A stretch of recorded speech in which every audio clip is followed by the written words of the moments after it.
What is so enticing about an abandoned house?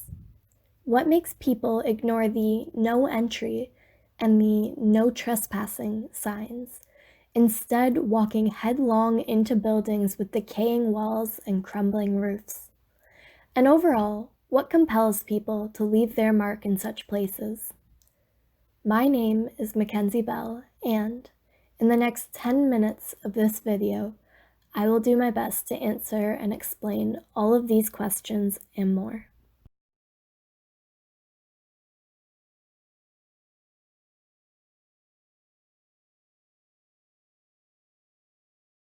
For millennia, humans have been explorers.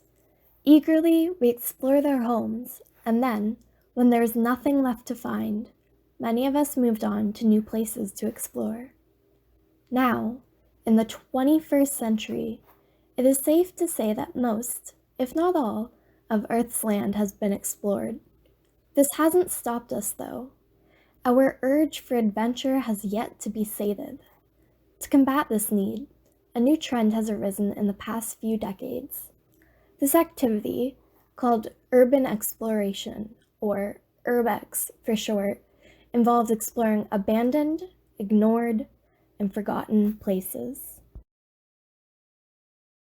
UrbEx is similar to sightseeing or hiking, but with more haunting traits.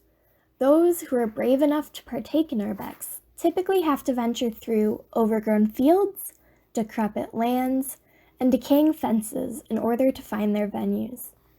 Once at the abandoned location, people often take pictures to document their expeditions. This has led to some forums and websites being created so that urban explorers can share their journeys and also find new places to explore. Not all explorers take pictures, though. Some just travel to the area to enjoy the scenery, while others enjoy guessing at what type of people used to inhabit the area. Regardless of what one does when they arrive at an abandoned place, UrbEx is an activity anyone can engage in. Some people argue against the legality of urban exploration, and, in truth, the activity can border on being on the wrong side of the law. For some, it seems that the rebellious nature of UrbEx only adds to the enjoyment, but others do not agree. Instead, the law-abiding citizens who participate in UrbEx usually obtain permission from the owners of the land or the buildings before exploring them, or they limit their adventures to the perimeter of the location, never actually trespassing on the land. While other urban explorers may not take such precautions, a typical unspoken rule of not disturbing the area is in place to leave the sites in their imperfect conditions. The old saying, "Take nothing but pictures, leave nothing but footprints," is a perfect microcosm for the ideals of urban exploration. Unfortunately, there are always rule breakers. Some urban explorers visit areas and leave their mark on the place through the form of graffiti. Occasionally, this can add to the haunting look of an area, as many people do associate excessive graffiti with abandoned places, but the paint can also ruin an area's aesthetic.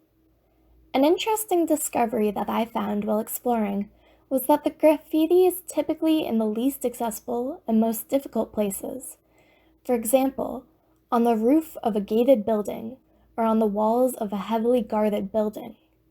The houses out in farmlands with only a sole "no trespassing" sign as a form of security were always untouched by graffiti, while fenced-in buildings in the city were always littered with paint. Another curious discovery I noted while on my own explorations was that most of the graffiti seemed to be people tagging the area by leaving a name, rather than painting something. These tags were always prominently displayed, painted in large letters or in obvious areas. In contrast, the few pieces of art that I did find were always hidden in the more obscure areas of the buildings. This brings us back to our earlier question: what compels people to leave their mark in such places? Why would one go through all the trouble of finding and getting to an abandoned place only to spray paint it. Personally, I have a few guesses as to the reason why. I think that it may be a form of bragging, a way of saying, I was brave enough to come here. Additionally, to leave your mark on a place so difficult to enter may be an accomplishment to the artists, as they may see the buildings as a challenge. Another potential reason as to why people graffiti in these places is that they may see the area as a blank canvas that will not be painted over. Graffitiing a building in the middle of nowhere means that few people will see it, but painting on a building in the city may mean that the work will be prominently displayed. While artists could leave their works on inhabited buildings throughout the city, using an abandoned one means that the city is less likely to paint over it. The City of London has a contract with a company who clears graffiti off of buildings, but it is unlikely that the city would pay to clear an abandoned building that will eventually be torn down. This means that painting in such areas ensures that your work will last as long as the building does. Not everyone enjoys leaving their mark on these areas, and they do their best to prevent this from happening. As a result of graffiti artists and other rule breakers, many urban explorers are reluctant to share any locations that they have found out of fear that others will ruin it. This makes UrbEx a more difficult and more personal activity because this often forces adventurers to find places on their own. However, some people are less tight-lipped about their locations and have created communities online where they can share their findings.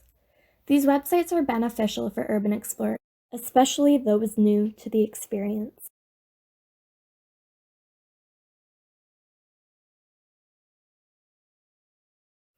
My reason for creating this video was originally because I wondered why people enjoyed UrbEx so much, as well as I questioned the motives behind the people who go through all the trouble of graffitiing the roofs of buildings that are waiting to be demolished. In the end, I did not find any definitive answers because everyone has their own reasons for their participation and their actions in regard to UrbEx. However, I was able to brainstorm possible explanations which satisfied my own curiosity.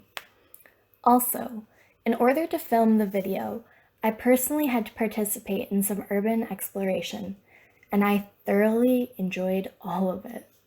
It was surprising to see how many people in our city are actually a part of the community, as well as how many abandoned locations there are in London. I then realized that every time I saw graffiti, it was in the strangest places. After doing some research, I learned about London's contract with respect to graffiti, and this allowed me to come to my conclusions about why people may leave their marks in abandoned places. While creating this video, I have found firsthand that urban exploration is a fun and interesting activity which allows a person to better explore their hometown or to explore a new area. It is free and offers a different experience of places that many people usually ignore or have forgotten about. Taking photos or painting graffiti appear to be common activities for urban explorers during their expeditions, although not everyone participates in these additional acts. Overall, I believe that urban exploration is an activity that helps to document the world around us, as well as show the beauty in the places that have been forgotten.